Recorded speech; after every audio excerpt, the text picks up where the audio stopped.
Good evening, ladies and gentlemen. My name is Mr. Amos Kester, your favorite animal scientist. We're back here in our poultry project. Uh, we've brought in the battery cages, so we just want to show you that we've been going in series from the construction phase to where we are now. As you can see, I'm at the entrance and this is the foot deep. It's still empty because we don't have beds inside. When we bring in beds, we are going to introduce water and a disinfectant inside in order to keep away predators and parasites from the beds. So of course, we are still very much within the lockdown period. You may be surprised how I got here. How I got here is not important, don't worry about that. But I have to be here because of you. Of course, you're all sitting down at home and you don't have much to do during this time. So we have to make as many videos as possible so you can sit back at home and keep viewing our page on YouTube. So that's why I had to take the time to come here. And of course, if I've not come this time, before you see this video, we may have stocked it. So we wanted you to see how the cages are installed before the stocking with the birds. So it wouldn't be good for us to break the cycle. So you can see what we have to go through in order to make sure you get things step by step. So that's why we're here. So without wasting much time, we're going to take you inside now. You can see the door has been fully installed. So this is it. This is our trench where usually we stand the cages. So we have our first cage installed. We already have one installed now. These cages are locally fabricated. So in fact, they were done by one of my boys in the farm. So they are locally made. This is the feeder and these are nipple drinkers. We're not done with the installation. We're still going to do one or two things. So before the birds will use them, you will see the difference in the cages. So this is what it looks like. These are locally made cages, like I said, and this is the water system where the water will be flowing through the pipes, so they drink from the nipple drinkers. Once they touch this, the water drops. So that's what we have here. So we actually work based on clients' tastes. They wanted something like this, so we had to fabricate something like this for them. If you want imported cages, we can give you that. If you want locally made cages, we can also give you that. So like I said, this was constructed by one of my able hands on the farm. So we're still very much on the installation process. You can see this is still very much on top. So that's what we're doing. So these are the drinkers. These are the drinkers. This is the feeder. So we just move along. So you can see the purpose of the trench we made. So while you are here, of course, you can pick the eggs. These are the egg collectors where the eggs will be. So you pick your egg from here, and we're still going to have another cage here.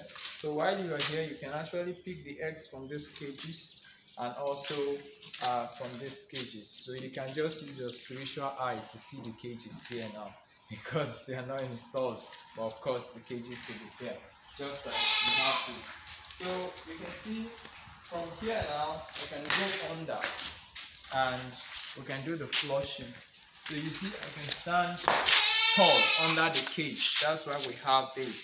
So if this was not done, this furrow or the channel was not done, I won't be able to stand like this under the cage. So for the workers to clean up the waste under these cages, I think it gives them that level of freedom to walk instead of these cages being on the same platform with it.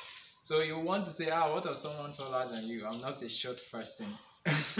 So that's how it is. Now you can see everything is going to be washed off through this tunnel, and we have our waste collector down there. So you can see those wells. That's where the waste is going into. So we collect the waste from there, just in case we have need for it. We can dry the waste and bag it, sell it off for crop farmers, or we can also use out of it to feed our crops. So this is what it looks like. We're just gradually matching up with the poultry work. Now in poultry, mainly people are more familiar with the two types of poultry, like layers and broilers. This is the layer section. I know many people will say two types of chicken. Chicken is the meat of poultry. Poultry is the name of the class of avian species. They belong to a class of aves, avian species, animals with wings. And this class we call poultry. There are lots of birds, but mainly we have the broilers and the layers. So the meat of the poultry, like I said, is called chicken. The meat of cattle is called beef. The meat of sheep is called mutton. The meat of goat is called chivon, chevon, chivon. And the meat of pig is called pork. And the processed meat is called bacon. I think the animal science students would greatly appreciate that knowledge. So being a professional myself, I could tell you those things. Like the layman would say, goat meat. Yeah, locally we call it goat meat, but it's chivon. Alright, so that's that. So this is how far we've come. I had to take the risks to get here, just like I said, to show you how this has been done. So the next time we'll be here, definitely the birds would have been brought in, and hopefully we should be done with the other cage installation.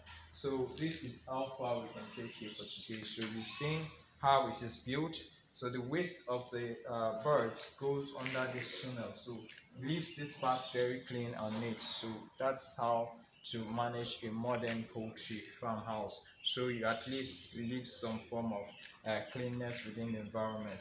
So for instance, if you want to come here, you can just make the turn here. You don't need to step down like I have done. From here you just walk across and you walk back, and you are over here to collect the beds, because the idea is to fill up the cages down to that level. So we're still going to mount another unit here. So we're very much still in the construction phase of the pens. So that's how far we've come. So I want to say thank you, and I also appreciate you as much as you appreciate the efforts we put in to bring these videos. So hopefully by the time we bring the beds, the corona nuisance would have been over by then, so we'll all be happy and go about our normal lives, because nobody wants it to ease off earlier than the other person wants. So we all want to stay safe for now and stay at home. So if you want to reach us, the phone number to call is +2348068525032. And like I always say, God bless you, God keep you safe, and bye-bye.